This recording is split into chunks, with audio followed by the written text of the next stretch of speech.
Chapter 4. The rabbit sends in a little bill.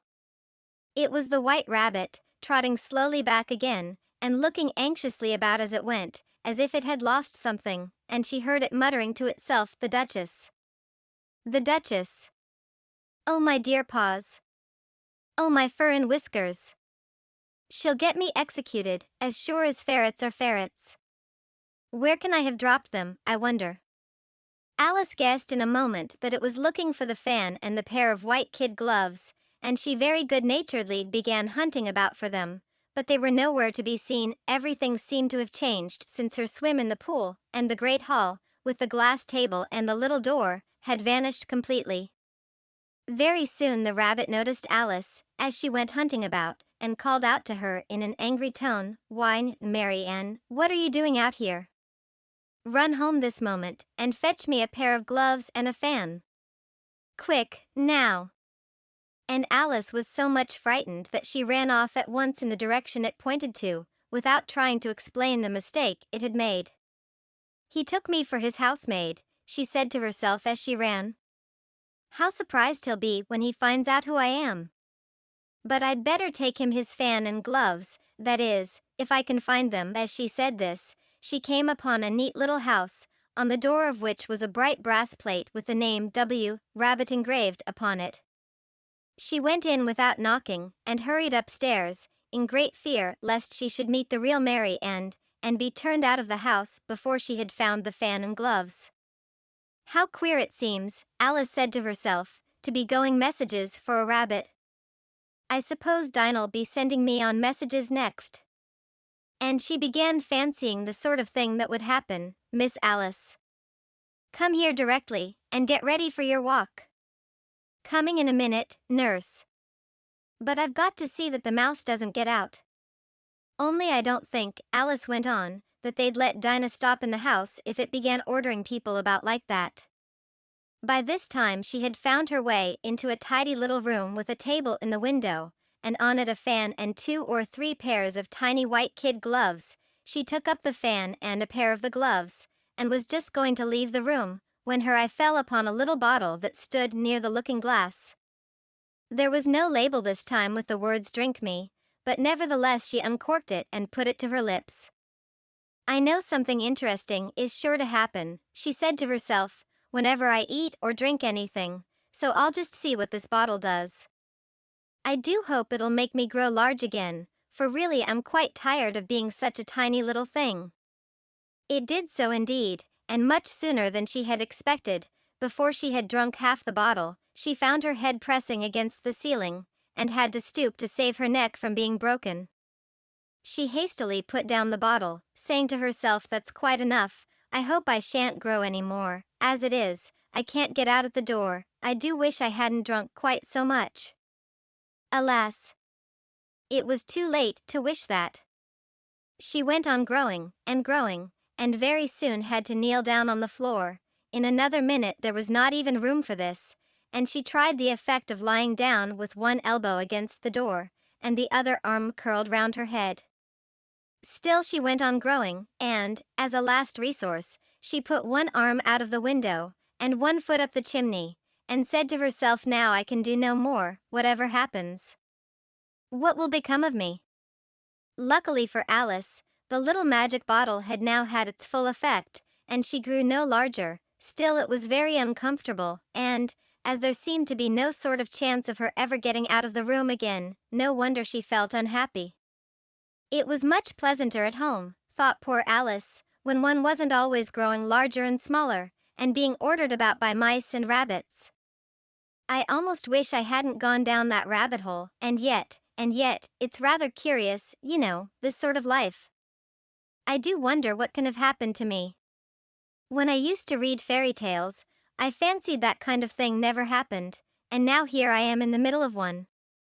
There ought to be a book written about me, that there ought.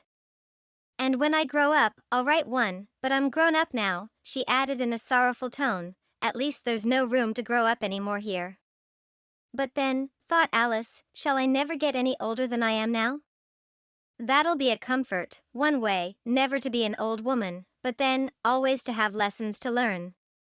Oh, I shouldn't like that. "Oh, you foolish Alice," she answered herself. "How can you learn lessons in here?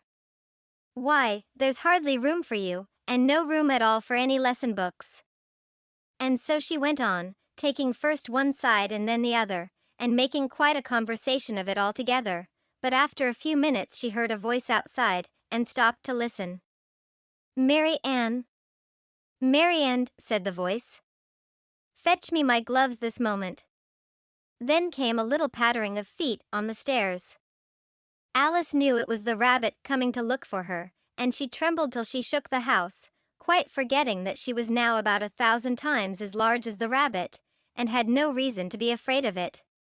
Presently the rabbit came up to the door, and tried to open it, but, as the door opened inwards, and Alice's elbow was pressed hard against it, that attempt proved a failure. Alice heard it say to itself, "Then I'll go round and get in at the window."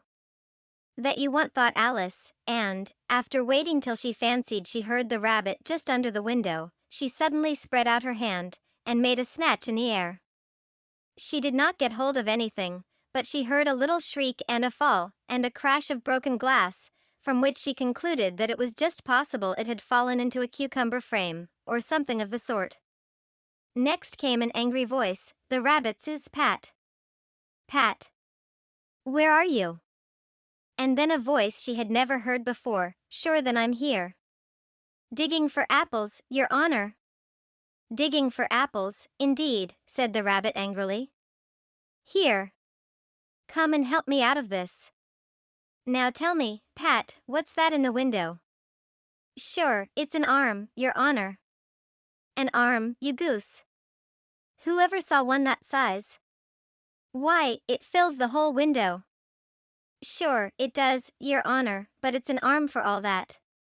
"Well, it's got no business there, at any rate, go and take it away."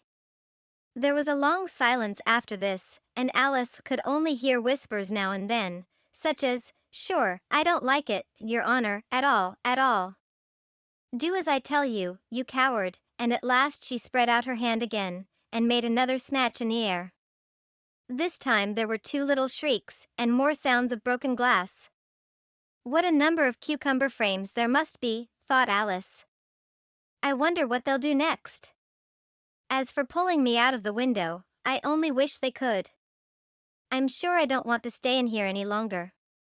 She waited for some time without hearing anything more. At last came a rumbling of little cartwheels, and the sound of a good many voices all talking together. She made out the words, "Where's the other ladder? Why, I hadn't to bring but one, Bill's got the other, Bill. Fetch it here, lad, here, put 'em up at this corner, no, tie 'em together first, they don't reach half high enough yet, oh. They'll do well enough, don't be particular, here, Bill. Catch hold of this rope, will the roof bear, mind that loose slate, oh, it's coming down. Heads below. Now, who did that? It was Bill, I fancy, who's to go down the chimney. Nay, I shan't. You do it, that I won't then, Bill's to go down, here, Bill. The master says you're to go down the chimney. Oh. So Bill's got to come down the chimney, has he?" said Alice to herself.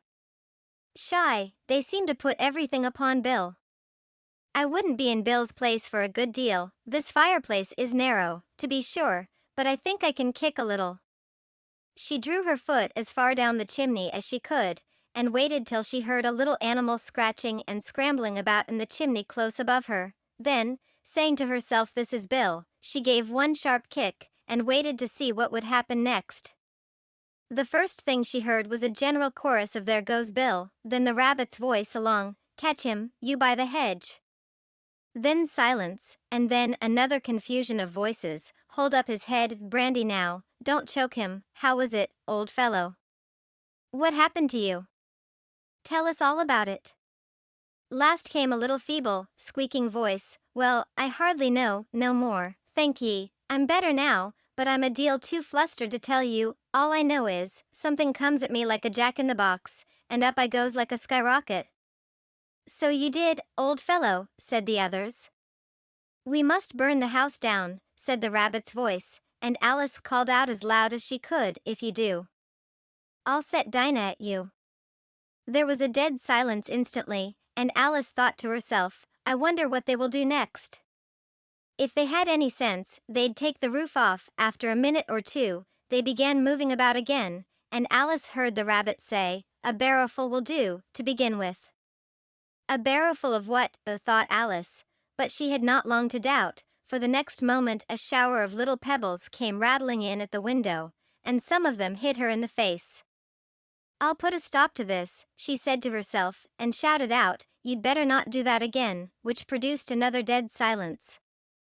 Alice noticed with some surprise that the pebbles were all turning into little cakes as they lay on the floor, and a bright idea came into her head.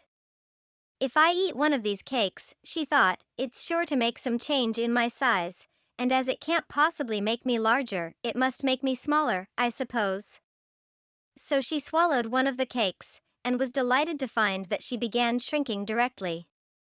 As soon as she was small enough to get through the door, she ran out of the house, and found quite a crowd of little animals and birds waiting outside.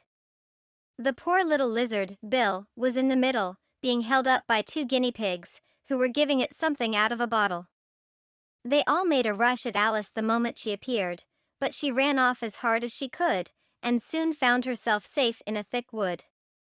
The first thing I've got to do, said Alice to herself, as she wandered about in the wood, is to grow to my right size again, and the second thing is to find my way into that lovely garden.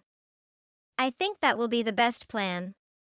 It sounded an excellent plan, no doubt, and very neatly and simply arranged. The only difficulty was that she had not the smallest idea how to set about it, and while she was peering about anxiously among the trees, a little sharp bark just over her head made her look up in a great hurry. An enormous puppy was looking down at her with large round eyes, and feebly stretching out one paw, trying to touch her. Poor little thing, said Alice, in a coaxing tone, and she tried hard to whistle to it, but she was terribly frightened all the time at the thought that it might be hungry, in which case it would be very likely to eat her up in spite of all her coaxing. Hardly knowing what she did, she picked up a little bit of stick, and held it out to the puppy, whereupon the puppy jumped into the air off all its feet at once, with a yelp of delight, and rushed at the stick, and made believe to worry it. Then Alice dodged behind a great thistle, to keep herself from being run over, and the moment she appeared on the other side, the puppy made another rush at the stick, and tumbled head over heels in its hurry to get hold of it. Then Alice, thinking it was very like having a game of play with a cart horse, and expecting every moment to be trampled under its feet, ran round the thistle again. Then the puppy began a series of short charges at the stick, running a very little way forwards each time and a long way back, and barking hoarsely all the while, till at last it sat down a good way off, panting, with its tongue hanging out of its mouth, and its great eyes half shut. This seemed to Alice a good opportunity for making her escape, so she set off at once, and ran till she was quite tired and out of breath, until the puppy's bark sounded quite faint in the distance. And yet what a dear little puppy it was, said Alice, as she leant against a buttercup to rest herself, and fanned herself with one of the leaves. I should have liked teaching it tricks very much, if I'd only been the right size to do it. Oh dear! I'd nearly forgotten that I've got to grow up again. Let me see, how is it to be managed? I suppose I ought to eat or drink something or other, but the great question is, what? The great question certainly was, what? Alice looked all round her at the flowers and the blades of grass, but she did not see anything that looked like the right thing to eat or drink under the circumstances. There was a large mushroom growing near her, about the same height as herself, and when she had looked under it, and on both sides of it, and behind it, it occurred to her that she might as well look and see what was on the top of it. She stretched herself up on tiptoe, and peeped over the edge of the mushroom, and her eyes immediately met those of a large caterpillar, that was sitting on the top with its arms folded, quietly smoking a long hookah, and taking not the smallest notice of her or of anything else.